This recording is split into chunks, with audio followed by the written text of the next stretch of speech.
Wow. Well, hi, everyone. My name is Kelly Rossiter, and I'm a product manager here at Tauc. And I'd like to welcome you all to our webinar on Africa. It's so nice to see everybody's smiling faces. I realize that everyone is kind of joining us on different platforms. There's phones and laptops and tablets. So just kind of a few housekeeping items as we get started. Wow, there's so many people coming in. Listen, if you want to see everyone that has joined, you can actually toggle between the speaker view, which will highlight just the person speaking at the time. So you might see my face big and bright right now. Or you can also click on the little grid in the corner and you can hit the gallery view. And that'll actually show you an entire page of faces, which is actually what we're seeing right now. And it's a good looking bunch. Thanks for coming.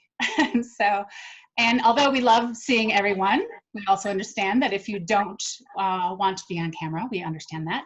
So you can actually hit the stop video button in the corner and you'll still be able to see us, but we won't be able to see you. And you'll also notice that your Zoom audio has been set to mute. So you'll see a little red line through your microphone. And with so many people here, it's just going to help us to kind of eliminate any background noise through our presentation. But you can actually talk to us. So using the chat feature. So there's a little speech bubble at the bottom. So if you hit that, you can type in any questions that you have for us. And those will actually go to Dustin Smith, who is one of our brand managers at Tauc, and who is thankfully, thank you very much, helping us to facilitate our little chat today. So he'll scroll through those and feed us kind of any questions towards the end of the webinar that are on your mind. So I also kind of want to preface our discussion that this is really just a chance for us to hopefully inspire you to travel with us to Africa, share a few stories, and give you some insight and some tips. But we won't really be addressing any of the issues surrounding the coronavirus. I'm sure you've had enough of hearing about it, as I'm sure all of us have as well. It's just a little bit too hard to kind of make any sweeping declarations at this point, since things are still changing week to week, day to day. But I will say that, as part of the operations team at Tauc, as you can imagine, it's all that we are focusing in on. Tauc is nothing if not, diligent and I would say meticulous about, providing these amazing experiences all over the world. And, the only thing that supersedes providing those amazing journeys are, of course, providing safe journeys. So when our Africa partners give us the thumbs up, that they are operating to Tauc standard, and well, when all of you give us your thumbs up that you want to travel again, just know that we will be ready, extremely happy, and very, very grateful to once again, show you the world. So, and to those people, if you are lucky enough, that will be there to take you on tour, are part of our panel today. So I want to introduce Chris Mancini and Patricia Borregerio, two of our Tauck tour directors. Patricia is originally from New York City, and she actually now resides in Limpopo, South Africa. She's actually joining us from her family home in Georgia today, and using the computer of Miss Mimi Midi, perhaps a spy name, not sure, we're not sure. She's an international woman of mystery, but that is Patricia there. I'm Patricia. She's got a great, wonderful, well-rounded background in wellness, having managed spas. She's actually owned her own Pilates studio and yoga studio in New York City at one time. And she's studied art and theater. And I actually first met Patricia at one of our Lion Sands lodges in Kruger National Park. She was one of the managers. And Lion Sands, yeah, they own some wonderful, luxurious tented camps, and we used one of them on our South Africa Elegant Adventure tour. And so we snatched her up, and now she works as a tour director on our South Africa tour. So welcome, Patricia. Thanks for coming. Thank you. Lucky me. Lucky me. Yes. And then we also have Chris Mancini joining us today from Connecticut. But he actually usually lives in Arusha, Tanzania. He's been a professional baseball player in Europe, hosted baseball clinics, and mentored a lot of young players. And he's also starred on film and stage as well. So you can imagine he is one of our star players now, tour directing our Bridges Tanzania family tour. among other tours in both East Africa and in South Africa. So thank you, Chris, for joining us. Pleasure. And I'm Kelly Rossiter. My role with Tauc is a product manager. Sometimes they call us a tour architect. Simply, I create the tours, and then I work with an amazing group in our operations department, and we manage all the tours in Africa and also in South America. I work with South America as well. And I've been creating tours for about 23 years now, 13 of those with Tauc. Also done my turn as a tour director in a prior life, and definitely one of the hardest and most demanding but most rewarding jobs that I've ever had in hospitality and tourism. I'm sure you both feel the same as well. Amazing job, amazing company, love what we do. Absolutely. Guaranteed. Yeah. The best travel company in the world. Yeah. Chris, It you've been really with the company is, for how long? honestly. Chris, you've been with Tauc for how long? How many years? Almost 17 years now. Fantastic. That's amazing. So, That's yeah, incredible. long time. Started off in North America, Europe, and once I got to Africa, there was no coming back.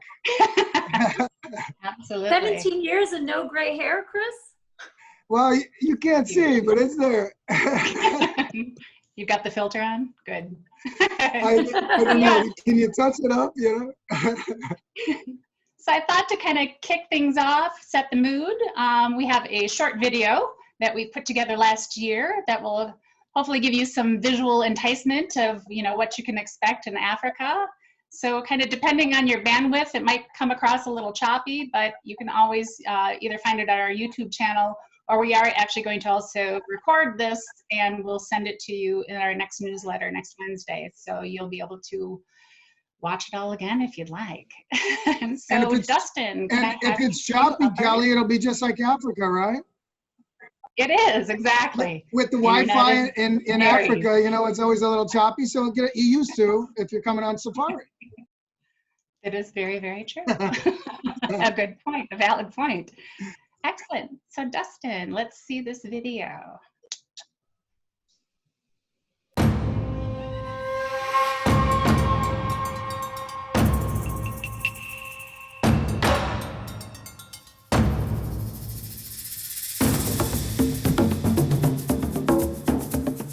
One of the things that I think is best about traveling with Tauc on safari is you really do feel like you're on a more intimate, personalized tour. We stay in some of the most wonderful lodges and camps in Africa. The food is fantastic. The ambiance is just magical. In southern Africa, we use more of the open-sided vehicles, so you stay seated throughout the safari journey, and the side of it is open. We do get very close to these animals, and being in their presence is really what safari is all about. A lion will look you right in the eye, and it's heart-stopping, it's amazing, it's exhilarating, it's an experience that you'll never forget in your life. The guides that we have on tour, they're part teacher, they're interpreters, they're our chaperones, taking us through the safari experience and explaining all of the nuances of what you're seeing when you're out on game drive. The male's horn is quite thick and robust, whereas the female's is a lot thinner. You come away with unbelievable amounts of knowledge that you never thought you would have.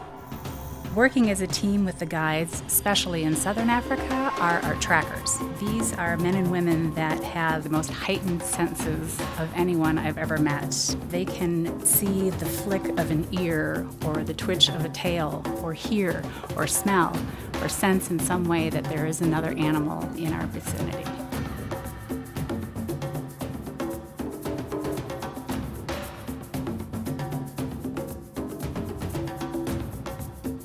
For many people, I think Africa is a very intimidating place. And the one thing that we always say with Tauc is, you leave the worrying to us.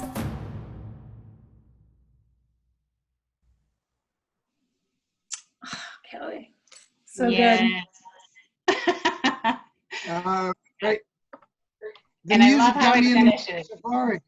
Exactly. I saw a couple shoulders shaking a little bit there with the music. So that's good. And yeah, and it finishes with, so you leave the worrying to us, right? And people, you know, they ask all the time, you know, why travel with Tauck? And I mean, I can talk ad nauseum about, you know, the gorgeous lodges, the delicious food, the, you know, behind the scenes experiences and the interactions that we have with the local people. But really, I think one of the biggest components for me of what sets Tauck apart from other safari operators are our Tauck directors. You know, many companies in Africa have, you know, the guide as their tour director, or even a driver slash guide slash tour director. For us, we like to let the drivers drive. We like to let the guides guide. And the TD is really there to kind of, you know, to take care of you. So, and like these two, they also bring a wealth of personal knowledge and experience about Africa to the table as well, which is, you know, it's, you know, the key to any successful tour, because, you know, we are talking about Africa. And if there's one consistent thing about Africa, is that it can be inconsistent. So it's a rare occasion to not have some sort of challenge come up on tour, but, you know, typically you will never know about it because, you know, you've left the worrying to us. And, you know, sometimes I think some of those deviations can become a highlight of the tour as well. Has that been your experience, Patricia, where you've had something go wrong that somehow went right? Oh, definitely. On the Southern Africa trip, one of the biggest highlights is to visit Victoria Falls. And when we're at Victoria Falls, we go to the elephant camp, where guests have an elephant interaction. And it's a real highlight because at this point, they've already seen elephant on safari and in the wild. And then they get to actually have an interaction with elephants that have been rescued and rehabilitated that are living in this reserve. So we had gone to the falls. We were making our way towards the elephant camp. We were, you know, a good bit away from the town of Victoria Falls at this point, and we were on the sand road in the reserve to go see the elephants. And all of a sudden, we got a phone call from the camp, and they are wonderful, wonderful service providers. We love them. They do such a wonderful job, but they had something come up, a glitch, and they said, you can't arrive in 5 minutes. We need another 45 minutes to an hour. And I was like, what am I going to do? I'm almost there. I've got 15 hot people in a vehicle in the middle of, you know, kind of like nowhere. I said, oh, okay. So I had a quick chat with my guide, and he said, you know what? I've got this great idea. Let me make a quick phone call. So my local guide made a quick call to the Victoria Falls Wildlife Trust. They happen to have their clinics and their laboratories in the same reserve as the elephant camp. As a matter of fact, a lot of the elephants that are rehabilitated and rescued come from the veterinarians that find them in the wild. So he made a quick call to them, and we were able to take a little detour and go to the Wildlife Trust. We got to visit the laboratory where they do lots of forensics and work on trying to identify some of the different things that happen while to the animals out in the bush. You know, they work with the anti-poaching units. We then got to meet the veterinarian who is in charge there, who is an incredible human being. And one of my guests on tour was a veterinarian. So it was just this epic moment that turned into a wonderful interaction. And the guests learned so much. And then we carried on and played with the elephants. So it was perfect. Nice. And it's a great example because it's actually something that we ended up incorporating into the tour full time. So now we always, you know, visit the clinics. So yeah, it's nice having, you know, sometimes those deviations can spark something magical. Absolutely. And Chris, I know you've seen your share of challenges. I mean, I have, you know, I made a little check that I have like 5, 10, maybe 50 stories of these things, you know, because the roads are a little bumpy, you get a flat tire, things like that, right? It's one of the reasons I always preach, you know, patience and flexibility, right? We're going to be bouncing around, things are going to change, but that's safari. And I mean, we were leaving Four Seasons one time, we got a delay because of luggage or something. that 15-minute delay, we get to see a cheetah go full speed take down a gazelle. I mean, I have a list of stories, but probably one of the coolest ones, and it's, you know, recent, I think it was last year in Kenya, in the Masai Mara. We do a night game drive. And night game drives can be great. And sometimes you see a lot of eyeballs, you know, you never quite know. Hey, some of you out there might have been with me on this one. We left the lodge. We had 4 vehicles. We have the spotlight for the night drive. You're allowed to do those in Kenya and the Mara, which you cannot do in Tanzania, some of the differences in the different areas. So we go out for our night game drive, and we're seeing the eyeballs, a group of gazelles, you know, maybe a porcupine, which is always special, those nocturnal beasts, you know. And then our spotlight on the vehicle I was in stopped working. So we stopped. The other 3 vehicles moved on, and we're gone. About 20 minutes, we're checking the fuses, playing with the spotlight, and all we have is the headlights, right? And it is dark, dark. And in the headlights, walks right in front of our Land Cruiser is a male leopard. And you can tell he's onto something because he's in that kind of crouched position. The muscles are sticking out and he's kind of moving. So we're like, all right, let's back off a little bit. We don't have our spotlight. Let's use our lights, right? Use our lights, and we follow the leopard. Follow the leopard. Sure enough, as we flash our lights a little afar, we see a whole group of gazelles. Now this leopard is obviously stalking the gazelles. So we slow down. We try to use our lights to help him out a little bit. Leopard spots, he starts coming up. And just picture, this is dark, dark. The other cars are far off from where we are. And into the headlights, the leopard goes into full stalk mode. Full speed, goes right at the gazelles, boom, takes down a gazelle. Out of nowhere, out of the dark, you know, if we had 4 vehicles with 4 spotlights, probably wouldn't have happened. But out of the dark come 3 female lions. Oh my God. Chase down the leopard. This is predator on predator action happening now. This is like, it's not in the book, right? Lions come over, nail the leopard off the gazelle, and he starts running. 3 big lionesses chasing this little leopard. And as he gets to an acacia tree, tries to jump up the acacia tree, the female lion whacks him right in the hind quarter, takes him down, and he falls limp. Oh so my now God. you have 3 of these big lions. You know, leopards are about 135 pounds. Lions are 400, 350 pounds. They come over. Yeah. Now he's competition, right? So they're not going to eat him. Right. They just go over and they start pawing at him and taking their heads and flipping him around, and he's limp. So you figure, right, he fell down off the tree, he's limp. So the lionesses say, all right, forget the leopard. They turn around, start going back to that gazelle. As we're kind of backing up the vehicle, the leopard pops his head up, says, okay, I'm good. Jumps out of the tree, climbs up, launches himself, says, I guess I'm going to sleep up here for tonight. I mean, just if the spotlight doesn't stop working, we don't get to see any of that. And that's safari, you know? You just never know. That's why you got to be patient, flexible. Comes back. Absolutely. Absolutely. Oh, that's a great story. That's fantastic. Yeah, I mean, In 50 years, I've never seen anything like it. You know, I mean, I compare kind of putting together the tours with, you know, finding like this perfect gift for somebody. And you just know that they're going to love it and you can't wait for them to open it. And I know that there's got to be moments like that on every tour that you both look forward to because, you know that the guests are going to be absolutely wowed by it. So what is that moment for you, Patricia? Wow, there are so many wow moments.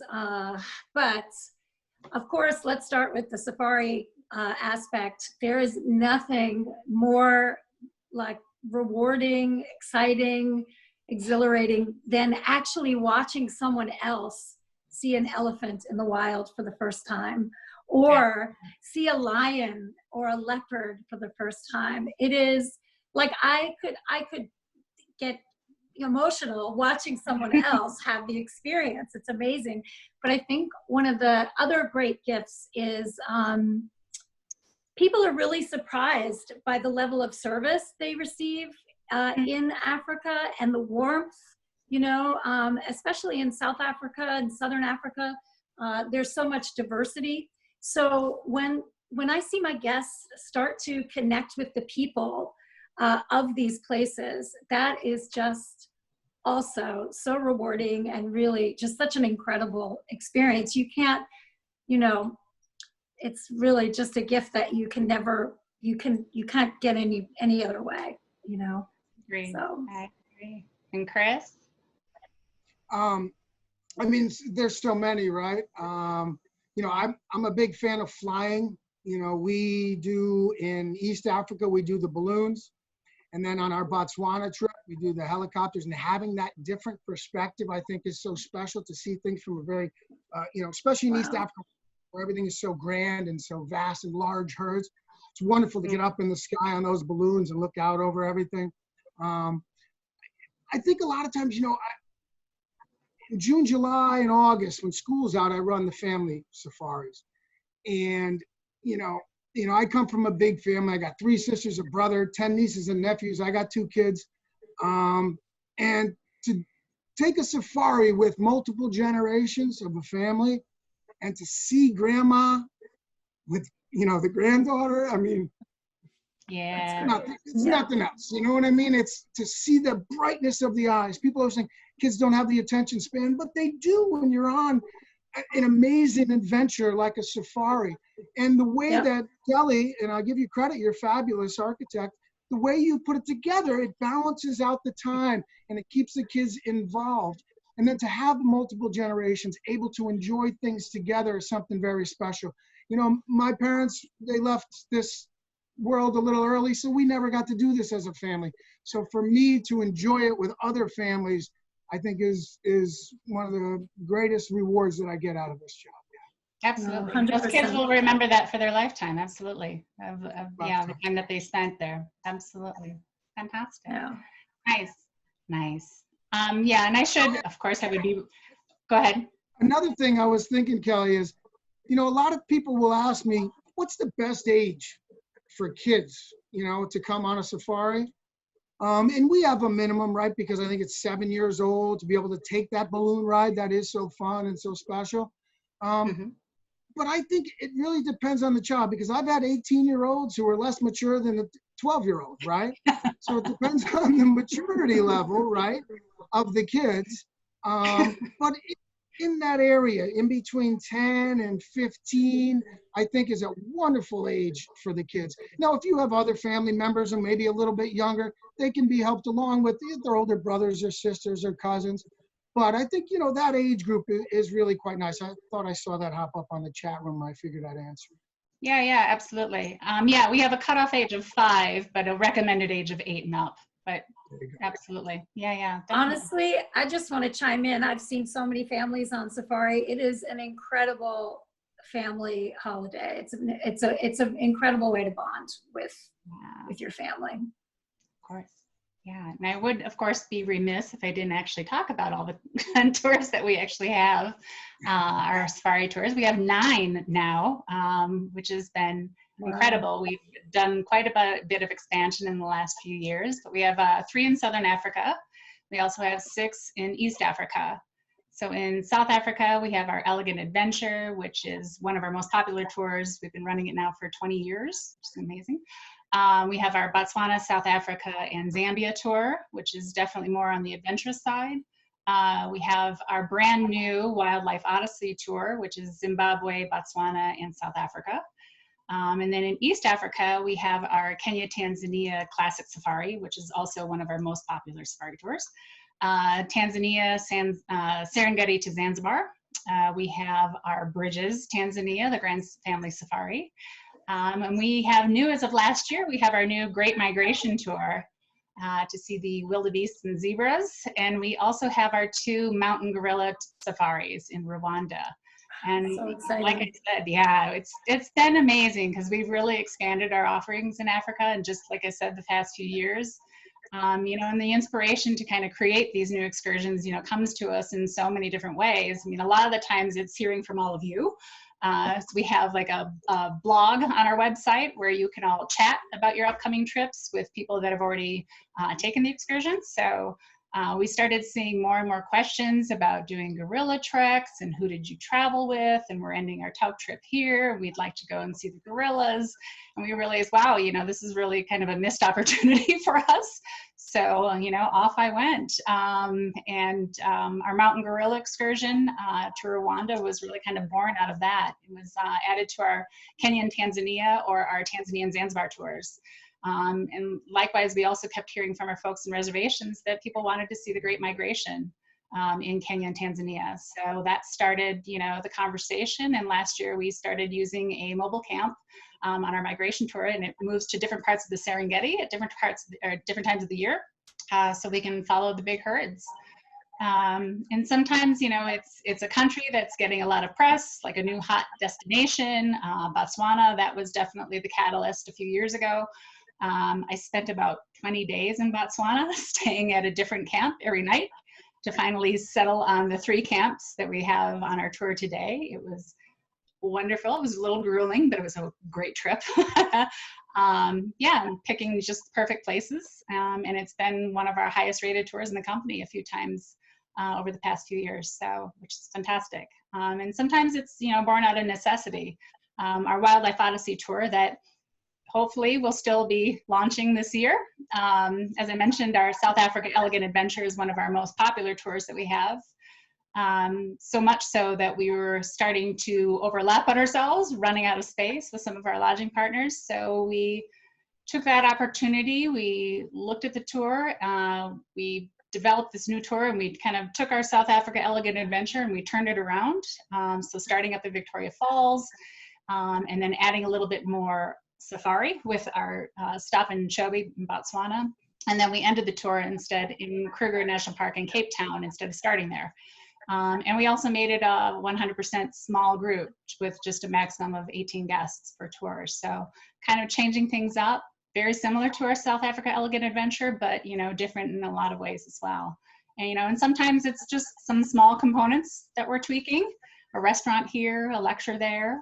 And I know, Chris, you and I had some interesting time working with one of our Maasai villages that we have in Amboseli in Kenya. I just really went there to have a chat with the chief about, you know, our different experience of what we're, the experience that we were having at the village. And the next thing we knew, as Chris can attest to, we were around a campfire with every man in the village. There must have been about 50 people. They killed a bunch of goats and served it up on these slabs with like a machete and a pile of salt. And we had it wasn't our, something that I think our guests would have wanted to do. Because of the rawness of the goat and everything else. But it was a wonderful experience. And that is, I think it's the most authentic village in all of the East African safari routine. You know, there's a circuit to it. And of all the villages I visited over the last 15 years, that is by far the most authentic experience.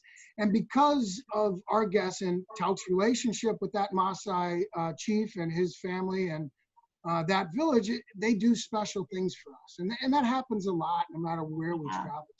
Always. Absolutely. Absolutely. And the one thing that I remember the most too was the wonderful chief, the wife of the chief had hand beaded a shirt for me.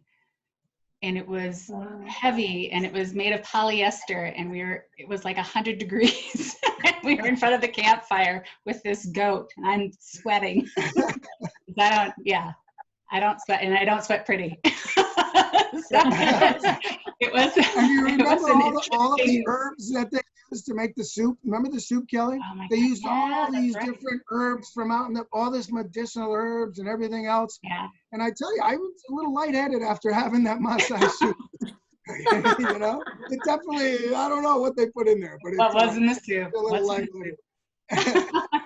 Yeah, definitely. Every day is an adventure. So I'm sure that there's probably been some questions coming in. Again, you can just hit the chat button at the bottom and type in anything you want to know from us. So Dustin, what's the hot topic? Anything that's come in? Hi guys, this has been great so far. Thank you so much, Kelly and Chris and Patricia.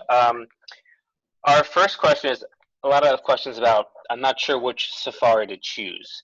So is there a difference between the trips in East and South Africa? Great question. And the answer is yes, there definitely are some differences. Chris, actually, do you want to kind of tackle, you know, what's unique about East Africa on safari? Absolutely. Well, one just basic example is in East Africa, we are in a different type of safari vehicle. Toyota does not build safari vehicles. There's just not a demand for that. So all of these, and you know, in a large percentage of the time, are Toyota Land Cruisers that have been modified on the African continent to fit the safari that you are taking. Now, in East Africa, we have groups of guys in Tanzania and Kenya that stay with us throughout our safari, and they drive from park to park. And a lot of times we drive with them whenever we can't fly. And those vehicles have to be closed, right? So they have closed doors with sliding windows and pop tops for when you are on game drives. Fantastic vehicles, but the open air vehicles that you use down south would not be appropriate driving on highways from park to park, Right. like we would do, or like our guides do on the Kenyan side. They'll go meet us, they drop us at the airstrip, and then they meet us at Mount Kenya Safari Club. So the closed safari vehicles with the pop tops, which are fantastic, modified in that way. Whereas if you go to stay at camps, and Patricia will tell you more about that, but those are modified and a little bit different. They're more open air, like you saw in the video that we just saw. Right. So I would say the vehicles are one difference. The rules in East Africa, in Tanzania, especially in the parks, are a little bit more restrictive when it comes to game driving. You can't go out before the sun comes up. You have to be back in by the time the sun comes down. And a lot of times people will think, ooh, that's gonna, I wanna, you know, everybody tells me lions only hunt at night. I will tell you, no, they hunt when they're hungry. And I've seen plenty of them in Serengeti, even Tarangire, Right. And Ngorongoro in Tanzania during the day. Right. Not to say that the night drive isn't an interesting thing, as you just heard from my previous story. So I would say that is two little differences. And then in Tanzania and the Masai Mara and the Serengeti, it is vast. You see for miles. It's just spectacularly beautiful. It's vast, and it has massive herds, depending on the time of year and where you are. You have the opportunity to see thousands of wildebeest, hundreds and hundreds of gazelles, thousands of zebras, larger prides of lions, right? Because a lion pride is defined by the availability of food and water. In East Africa, you have the largest herds of animals. Think about it, they have a huge delicatessen for themselves.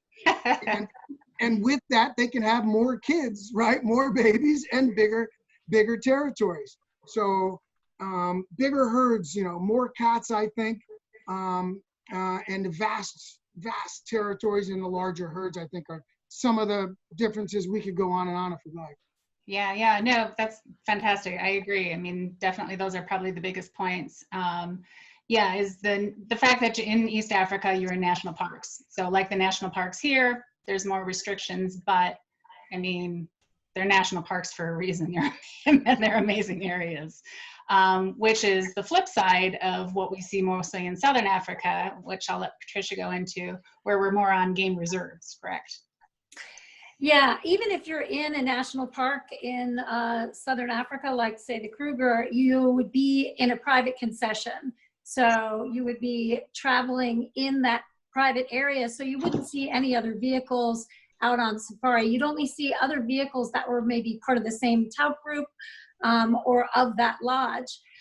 So to talk a little bit about the vehicles, they use Toyota Land Cruisers or Land Rovers, and they're built and modified in South Africa usually to be added onto to make them a little bit bigger, a little more expansive.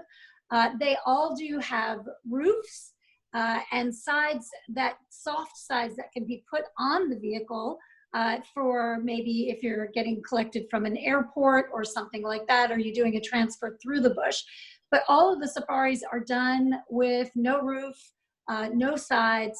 The terrain in Southern Africa is very different than East Africa. So whereas you're going to see those big, expansive, iconic kind of African scenes, in Southern Africa, the vegetation is a lot more dense.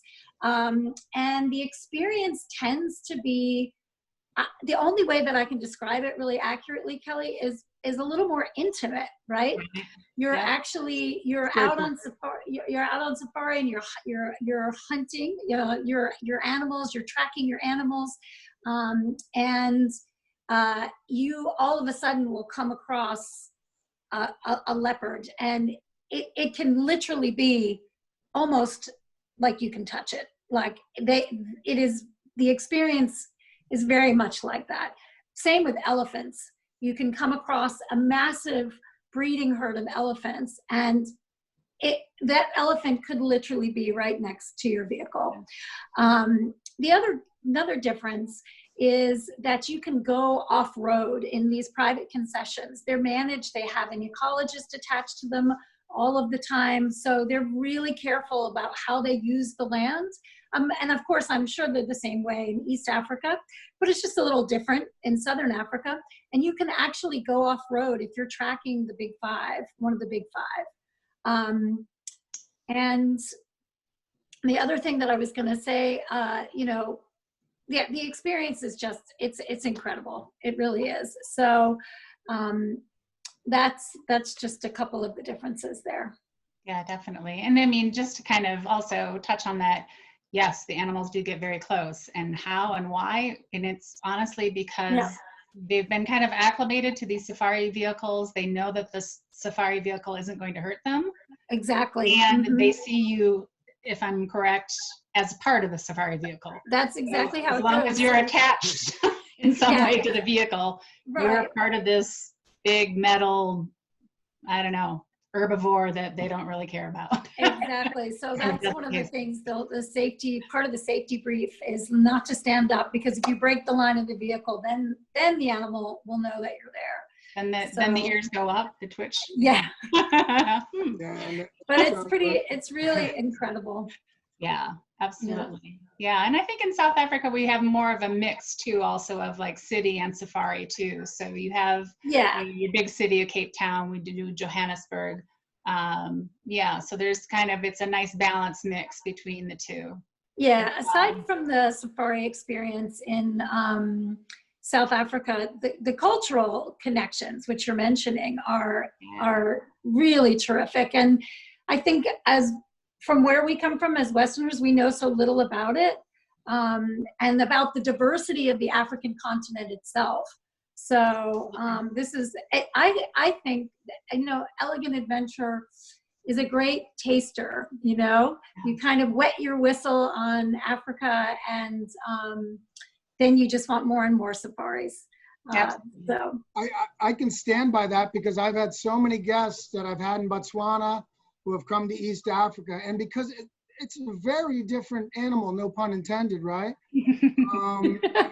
It really is, you know, that the specialty animals that you see sometimes, like you were just talking about the leopard. That leopard in Kenya was a really special night, but there's a lot of times where it's very difficult in East Africa. He's up in a tree, he's further off, and we can't go off-road to go chasing him down and things like that. Yeah. So you never know, but I think East Africa is like the real McCoy. It's the old style, tough, bumpy roads, you know, it's a little bumpier, it's a little tougher, a little bit more dust. You're not flying quite as much. It's kind of like the old style safari. Right. But they call it an elegant adventure for a reason, right? Because of the type of lodging that you have in like a South Africa. You know, when you're talking about old colonial states, right, colonial powers, the development in those areas can be a little bit different. Tanzania, having been a socialist country up until the 1990s, their development it was not very quite different, as far along, you know? Right. No, I mean, that's South Africa also has an incredible wine, incredible food, rich cultural diversity. So it just depends on what you're looking for, but any safari is a good safari. Yeah, agreed. I would agree. And no two are the same. No, and no two are the same. And there's so much when you start when you get past the big five, you know, and I'm sure you've experienced this, Chris, you know, the guests, they want to see leopard, lion, elephant, buffalo, rhino, but then you settle into a really lovely rhythm and you start looking beyond the big stuff. And the layers of nature start to get pulled back, and you just sort of looking at birds, and little tiny dung beetles are fascinating. And Patricia, I always say is if you just want to see animals, you can rent the video or go to the zoo, right? Yeah. But if you want to get to know the animals in their habitat, in areas that haven't changed in thousands of years, you take a safari. 100%, Chris. Completely agree with you. That's a great way to look at it. You get to know the animals. You get to know them from the dirt through the grass. Who's eating what? Who's eating who? And the connection that everything has, you know, that whole organic, natural cycle is incredible. It's so illuminating. It's wonderful. Excellent, excellent. So Dustin, do you have another question for us? Well, that was a fantastic answer to one question, and I'm sure you answered a lot of other little questions along the way. But I want to stay general here. There's been a lot of questions about the best time of year to travel, and that as it relates to weather, heat, wildlife viewing, from between Tanzania and Kenya. What is kind of the best time to go on a safari? And we get that question all the time. Yeah, and my answer is usually there isn't really a bad time. I mean, there is, you know, a rainy season. So if there's a month or two of the year where a trip isn't offered through Tauck, it's because of that. Because dirt roads and especially dirt landing strips for planes do not mix well with high rains. So yeah, there definitely are some times of the year that we don't offer tours, and that's why. But Patricia, what do you tell people when they ask? Well, you know, I definitely like any time is a good time to go on safari. That's for sure. You know what? There's value. If Tauck is offering a tour, you can guarantee that it's a good time to go, number one. But again, personal preference comes into play. In Southern Africa, we have a rainy season, and then we also have a dry season.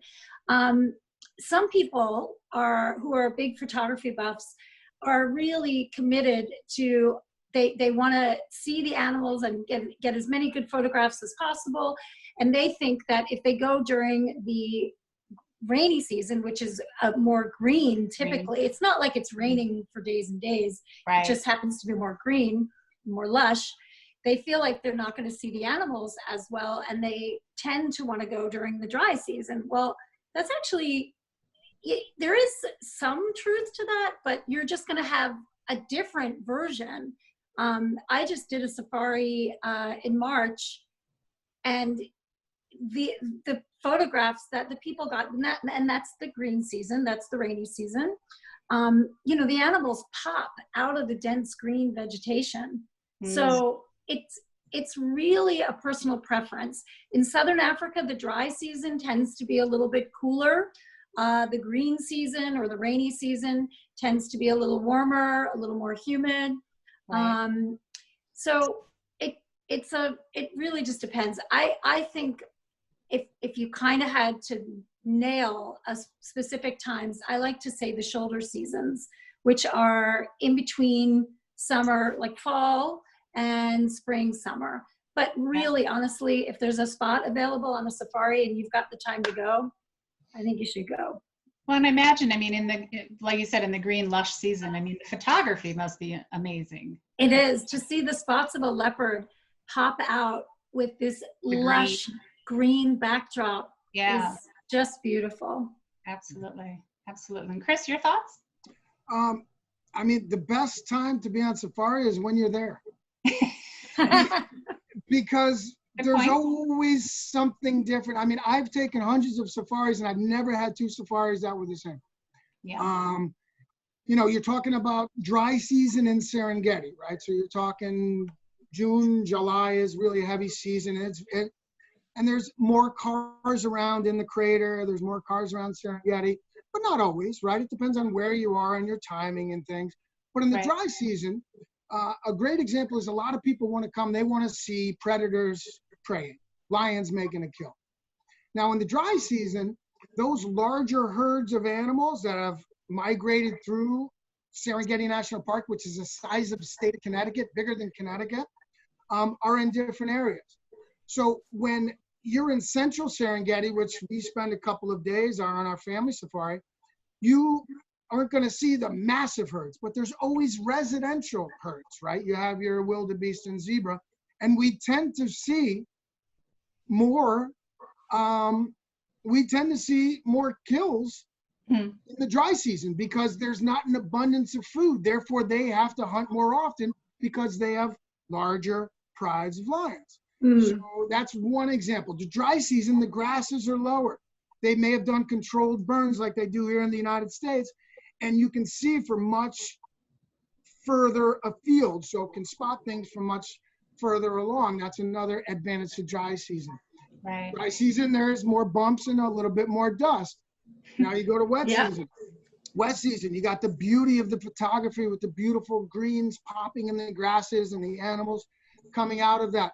You can find larger herds in certain areas depending on the time of year and what section of the park. And Kelly's done a wonderful job of designing our lodges along those areas. So regardless of you trying to time it, we stay in areas that are centrally located where we know that there's residents, and oftentimes you're getting the migration, even though we're not telling you it's the migration time of year, if you follow, because of the location of the lodges. I mean, that's why you chose them, you know, because it's a 12-month or 11-month a year minus the wet season experience that is fantastic. So whenever you're there is the best time. Good time to go. But if you have questions about something specific to what you really want to see, the large herds of wildebeest going across the river, well, then you ask your reservation agent at Tauck, who's talked with all of us, who knows exactly what's going on, and they'll set you up with the right months.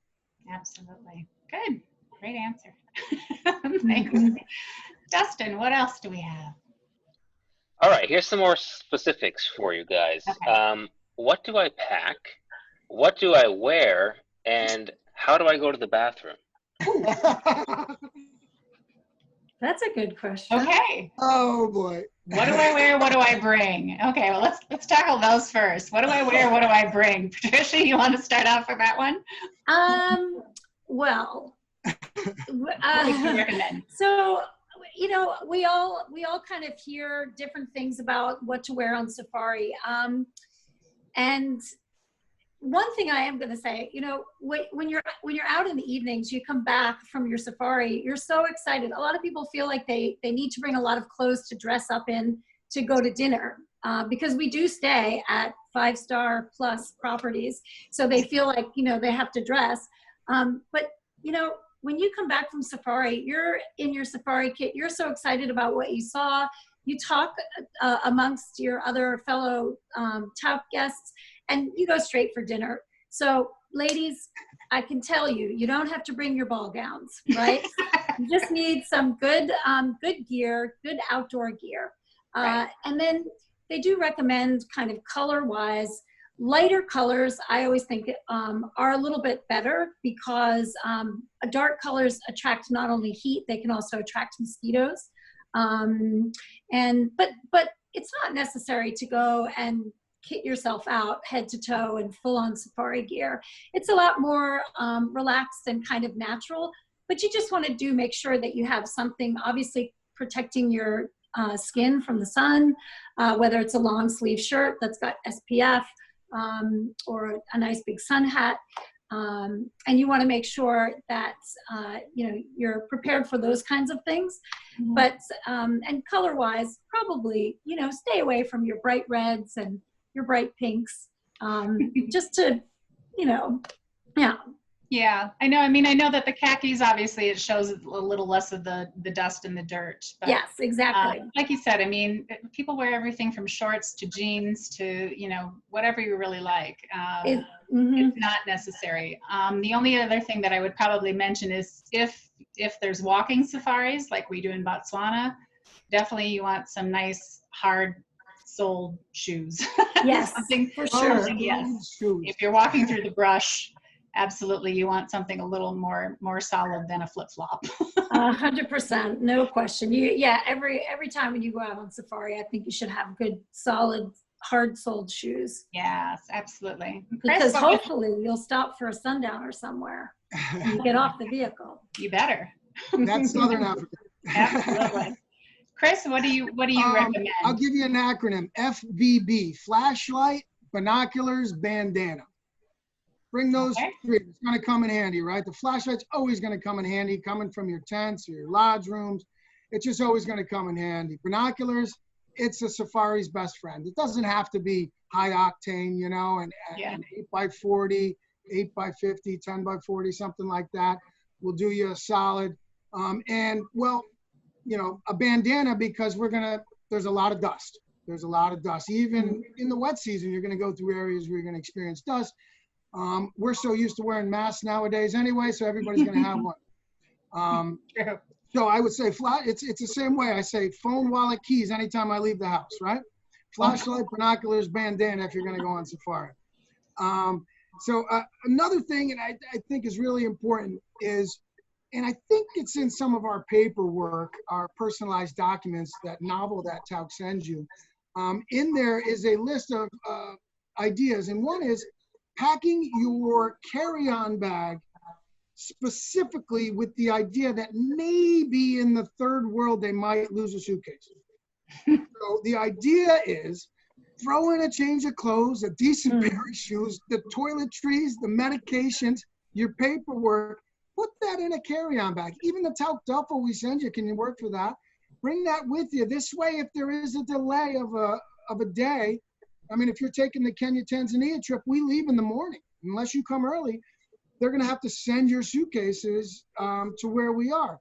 Right. So, you know, pack that carry-on bag with purpose, and almost 99% of the time, they will not lose any of your luggage. If you forget to pack your carry-on bag with purpose, they're going to lose a bag. You know, I mean, I'm joking, obviously, but you know what I mean. It's like the day you forget your umbrella, it rains. It's gonna rain. Right. It's the same concept, you know. I totally agree. Well, that's great. Thank you. Yeah. Thank you both. Dustin, anything else? Yeah, here's a specific one, and I'm sure this differs by location, but are the game drives daily, or how often are they? Depending on the tour. Like, yeah. I mean, in East Africa, yes. I'm just trying to going through in my head. Yeah, well, in East Africa, our schedule is a little bit different, because in Southern Africa, like when I'm running through Botswana, because the heat index, right? It gets a lot hotter. It's a little bit warmer in Southern Africa. Your schedule is a little bit different. I'll give you East Africa, and I'll let Patricia share the Southern Africa style of safari. But in East Africa, because in national parks in Tanzania, we're not allowed out before the sun comes up. We tend to go out right after breakfast, right as the sun's coming up. We game drive up until 11, 12, something like that. Then we go back to the camp for lunch, nice hot lunch, a little relaxation time, a dip in the pool. Edit some photos, maybe see if the internet's working, and then we go out in the afternoon. We go out in the afternoon, and then we'll do our afternoon drive, come back at sunset, and every once in a while we'll have a special cocktail party or something like that. These are the little surprises Tauck doesn't put in the brochure, but you get when you come with us. In Southern Africa, I think your schedule is a little different, right? In Botswana, ours is different. What about yours? It's a little bit different in the sense that generally, well, we go out anytime. It just depends on the season. Anytime between 5 and 6 a.m. So you can actually get out and see the sunrise out in the bush, which is magical. It sounds a little ambitious when you're thinking about getting up that early, but don't worry, it's all good. And then you stay out for about 3.5 hours. You have a little coffee stop out in the bush, and then you come back to camp, have a little bit of a late breakfast. You have your downtime. You can relax, you know, edit your photos, have a massage, whatever you like. And then you go out again in the afternoon, anytime between 3:30 and 4:30 in the afternoon. And again, this just depends on the season. And then you'll stay out on safari for another 3 to 4 hours, depending on how exciting it is out there. Like Chris mentioned, there's usually some sort of a stop in the bush, a surprise stop with refreshments, sundowner, and then you generally come in Southern Africa after dark. And then have cocktails and go straight for dinner from there. So, Right. yeah. And I did just realize that we skipped over the how do I go to the bathroom on safari. Oh, wow. And that's really, I mean, a piece of it. I easy. mean, you're out for a few hours at a time, but Yeah, I mean, the hope is to not keep you out more than 3 hours in between restroom breaks. But sometimes we find something special and it's happening. And you didn't come all the way across the world to skip that special wildlife moment to have a formal bathroom. Therefore, we have a saying, it's called checking the spare tire. And that means, and it's one of the reasons we recommend for ladies to bring, you know, have something, toilet paper in your bags. They actually have a little bush bag on the vehicles for whoever might need a bush break. Yes, and so a lot of times, if something special is happening, we're going to have a little bit longer before we get back, maybe 3.5 hours, something like that, before we get back to the lodge. So most of the time, you're getting a bathroom break in between 2.5 to 3 hours. But there are times, depending on what we come across, there's not that opportunity. It's not I-95 on the East Coast of the United States with rest stops every 2 hours or hour, you know. It's a little different out there, and it's the wild, and everybody does it. yeah. And that's what we go on holiday for, right? We go to have these experiences. So it's doable. Absolutely. Mhm. Hey, well, gosh, thanks, you guys. I think it looks like it's about time for us to wrap up, or should we take one more question, Dustin? And squeeze in one more? Yeah, I was going to say the same thing. I want to be sensitive to your time. There are plenty of questions coming through, and I apologize to those who we may not get to. But here, let me ask one more question. Here's an interesting one for our guests. Are back-to-back tours practical? Yes. Yeah, I mean, I get it all the time. Yeah. Yeah, absolutely. I mean, I think we do get a lot of people that do back-to-back. I think a lot of them will do like South Africa and then go to East Africa, and vice versa. Yeah. And I know that we get a lot of questions about which way is the best way to do it. And I mean, to be honest with you, I would say personally, I would do East Africa first and then do South Africa, because I think you get the big vastness of the herds and everything. And then you go into South Africa and you get kind of more of a microcosm. You're seeing it more on a small scale. That's, I mean, my opinion. I mean, honestly, either way, absolutely great time to do it. So. I actually really, oh, sorry, go ahead, Chris. No worries, Patricia. I mean, how many times have you had people who've come from East Africa down to South Africa? I've had guests from Botswana, Zambia, Vic Falls, and South Africa, who were heading to East Africa and vice versa on numerous occasions. It really depends on you, on you, the guest, the traveler, on whether you're up to it and whether which tours you want to hook up. Absolutely. Yeah, in which case I would say do East Africa first and then the elegant adventure after. I mean, that's exactly what I was going to say, Chris. Like I definitely have had guests who have done both, and it actually works out really well. It's an investment of time to get to Africa and to get acclimated to the way things are there and how it all works. And so coming on 2 different itineraries and tying them together is a great way to use your resources and to get a really full experience.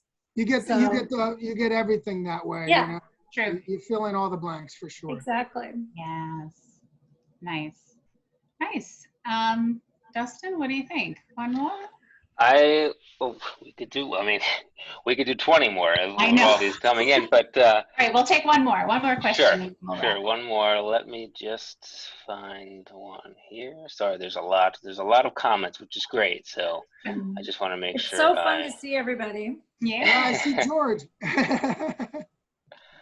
Oh, this is a good one.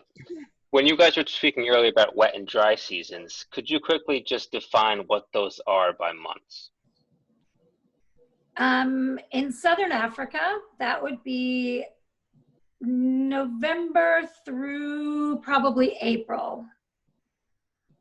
And when you say wet season or rainy season, you don't have the same situation that you might have for some of the time in East Africa. It's like there might be an afternoon shower, and then there might be several days with no rain, you know, so it isn't a real heavy rainy season like what you might think when someone calls it a rainy season. Is that right? Does that help, Kelly? Yeah, absolutely. Perfect. Yeah, I think in East Africa, I mean, we don't even run, right, Kel? From April into a little bit of May, and then we pick up again. And that's, in East Africa, you have two rainy seasons. You have your short rains, and this is historically, right? You're talking about 100-year values and numbers that they're talking about. But when you're talking about your short rains, you're talking about rains starting towards the end of October, November. And these are thunderstorms in the late afternoon, right? It's kind of like Florida, maybe. And they'll go from November, December, and then they'll slow down around January, pick up around end of January, February, and then the heavy rains are the second rain season, and those are March and April. Gotcha. So those are your two rain seasons there. And then when you talk about Botswana, you know, you're talking about a semi-desert, right? Desert being defined by 12 or less inches of precipitation in a year. The rains that we're talking about coming through Victoria Falls, the rains that fill up the Okavango Delta, those are rains that come from further north. Yeah, from Angola. And those are more towards that, you know, that our winter kind of season. They'll fall in the Angolan highlands and flow down and fill up the Delta.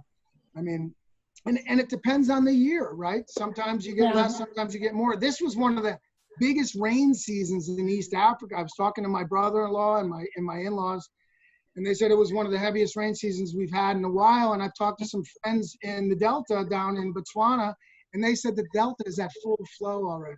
Yeah. We actually had a lot of rain in Southern Africa too. So after several years of drought, we had quite a bit of rain this year. That's awesome, you know. Great. You know. Which is, happy news for Cape Town, definitely, to get some. Yeah, it is, for sure. Absolutely. Well, listen, I think we'll have to wrap it up. That went by really quick, and I'm sure that we could talk for hours. And I know that both of you are missing home in Africa so much. So I'm going to end with one fun question, and it's, what are you going to eat when you get home? What's the first thing you're going to go and eat? I'm going to Andrew's Chicken. I live in Arusha, and in my neighborhood, there's a chicken place. They call it, in Swahili, Nyama Choma. And Nyama Choma is barbecued meats, basically. And it's the best chicken place in town. They do fried bananas, and they make chips, or we call them French fries, with this little pili pili sauce. If you've never had pili pili, it's kind of an African salsa. The little tomato, garlic, onion, and cilantro. Nice. That's what I'm looking forward to. Nice. Patricia? For me, we have not pili pili sauce. We have peri peri sauce. That's the Portuguese influence in Southern Africa. So my husband and I have a little local that we like to go to called Sleepers. It's an old railway station, and the train still goes by through there sometimes. And they have amazing peri peri prawns from Mozambique right across the border, and ostrich burgers. So that's where we'll be going. Ostrich burger, slap chips, and malva pudding. Nice. Oh, malva pudding. Oh, yummy. That's great. That's awesome. Well, listen, this has been great fun. It's been really fun. Absolutely. And it's, I think it's the first of, I hope, many of these kind of talk Zoom chats. So hopefully it's sparked some inspiration for all of you. And just, of course, know that we will travel again. Absolutely. It's, so important on so many levels. I mean, not only obviously for, you know, the African economies, but, you know, animal conservation in Africa also relies heavily on tourism. So, you know, if it's for the good of people, the good of the wildlife, I think it's good for our own souls. So we hope to see you all very, very soon. Asante Sana. Thank you for Good to see listening you, and all take friends. care I see a lot of old friends out there. Nkomo, Mike. yeah, it's so great. And until our paths Nkomo- cross again. Nkomo Awesome. Until next Shinani time. and Peace. Hamba Kelly. Thanks. Thanks, Have Kelly. a good Thanks, afternoon. Patricia. Thank Really you. great. Thanks, Thank Dustin. you. Thanks. Bye, everybody. Bye. Bye.